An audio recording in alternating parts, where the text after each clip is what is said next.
বিশ্বযুদ্ধ, তার আগে একটা হয়েছে প্রথম বিশ্বযুদ্ধ, যেখানে প্রায় কয়েক কোটি মানুষ মারা গেছে, আর সেকেন্ড ওয়ার্ল্ড ওয়ারে আরও বেশি মানুষ মারা গেছে। তো এখন বিশ্বকে ঠেলে দেওয়া হচ্ছে একটা থার্ড ওয়ার্ল্ড ওয়ারের দিকে, মানে যে কোনো সময় একটা তৃতীয় বিশ্বযুদ্ধের আশঙ্কা করছেন। এখনকার যারা মিলিটারি অ্যাফেয়ার্স নিয়ে পড়াশোনা করেন, ওয়ার্ল্ড অ্যাফেয়ার্স নিয়ে পড়াশোনা করেন, তারা এগুলো বলতে পারবেন ভালো।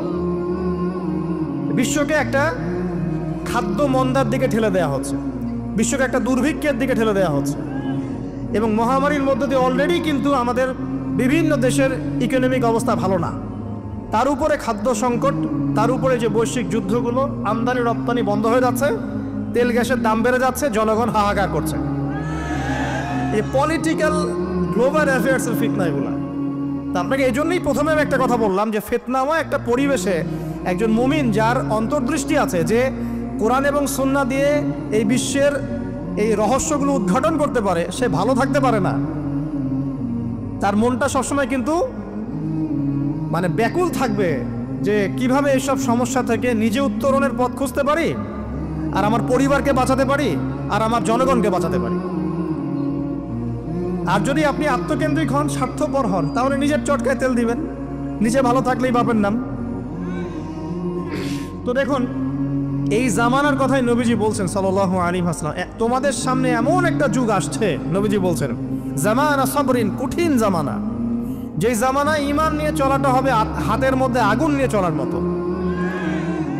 নবীজি বলছেন ওই সময়ে সাহাবী জিজ্ঞাসা করছেন, ইয়া রাসূলুল্লাহ, আমি ওই সময়ে কি করব? ওই সময় আমি কি করব, আমাকে কি পরামর্শ দিচ্ছেন? নবী সাল্লাল্লাহু আলাইহি ওয়াসাল্লাম বলছেন, হে আমর ইবনে আস, তুমি ওই সময়ে বাড়িতে অবস্থান করো, বাসায় থাকো, বিনা প্রয়োজনে বাড়ির বাইরে এসো না। ওই সময় তুমি নিজের পাপের জন্য আল্লাহর কাছে ক্রন্দন করতে থাকো, বিনা প্রয়োজনে বাড়ির থেকে বের হয়েও না, আর মানুষের সাথে এত বেশি মেলামেশা করো না, নিজে তোমার আমল, তোমার গুনাহ নিয়ে ব্যস্ত থাকো, তোমার পাপের জন্য আল্লাহর কাছে কান্নাকাটি করো, ইনশাল্লাহ তুমি নাজাত পেয়ে যাবে। এটা একটা অপশন, মানে ফিতনাময় পরিবেশে আপনি কিভাবে বাঁচবেন, এটা একটা অপশন।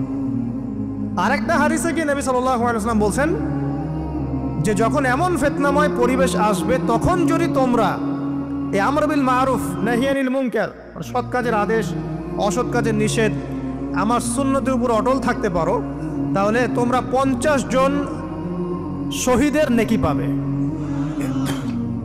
সাহাবায়ে কেরাম বলছেন, ইয়া রাসূলুল্লাহ, আমিনহুম আও মিন্না, তাদের মধ্যে 50 জন নাকি আমাদের মধ্যে 50 জন শহীদ? নবী করিম সাল্লাল্লাহু আলাইহি ওয়াসাল্লাম বলছেন, বাল মিনকুম, বরং তোমাদের মধ্যে 50 জন শহীদ। এটা অপশন নাম্বার 2।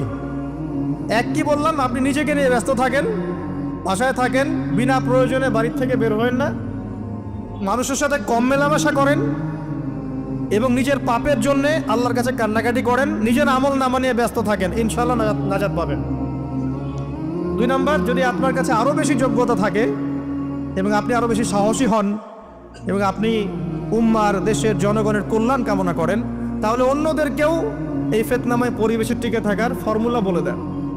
এখানে সবর করেন, আমর বিল মারুফ নাহি আনিল মুনকারের কাজ করেন, আল্লাহ পাক আপনাকে ইনশাআল্লাহ 50 জন শহীদ সাহাবীর নেকি দিবেন সব। আরও অপশন আছে। কি অপশন? ওই যে আসহাবুল কাহফ কি করেছিল, একটা ফিতনাময় পরিবেশ থেকে নিজেরা আস্তে করে সরে গিয়েছে। যখন আপনি পরিবেশকে পরিবর্তন করতে আর পারছেন না, দাওয়াত দিয়েও কোনো কাজ হচ্ছে না, মানুষ কথাও শুনছে না, জুলুম নির্যাতন বাড়তেই আছে, টিকে থাকা মুশকিল, তখন তাদের হিসেবের দায়িত্ব আল্লাহর উপর ছেড়ে দেন, আপনি ওখান থেকে ডিসকানেক্টেড হয়ে যান। হয়তো আপনার কাছে মনে হচ্ছে না এখন ওই যুগ আসে নাই, কিন্তু আমি আপনাকে বলে দেই যে কোরআন এবং সুন্নাহর চোখ দিয়ে যদি আপনি দেখতে শেখেন এবং বর্তমান বিশ্বের প্রেক্ষাপটটা অ্যানালাইসিস করার যোগ্যতা আপনি অর্জন করেন কোরআন সুন্নাহর চোখ দিয়ে, আপনি বুঝতে পারবেন সেই সময় অনেক আগেই চলে এসেছিল। এখন ফিতনা এবং ফাসাদময় এই পরিবেশে আমরা কি করতে পারি, ছোট স্কেলে, বড় স্কেলে না, ছোট স্কেলে। আমি আজকে বড় বিষয় নিয়ে কথা বলতে আসি নাই, কারণ আমি চিন্তা করলাম যে আসলে প্রথমে যদি ব্যক্তিকেন্দ্রিক বিষয়টা ঠিক না হয়, বড় বিষয় আলোচনা করে কোনো লাভ নাই। আগে ব্যক্তি যদি ঠিক না হয়, বড় বিষয় আলোচনা করে আসলে কোনো লাভ নাই, আপনারা বুঝবেনও না, মাথার উপর দিয়ে চলে যাবে। এখন গ্লোবাল অ্যাফেয়ার্স নিয়ে কথা বলে খুব একটা ফায়দা নাই আপনাদের।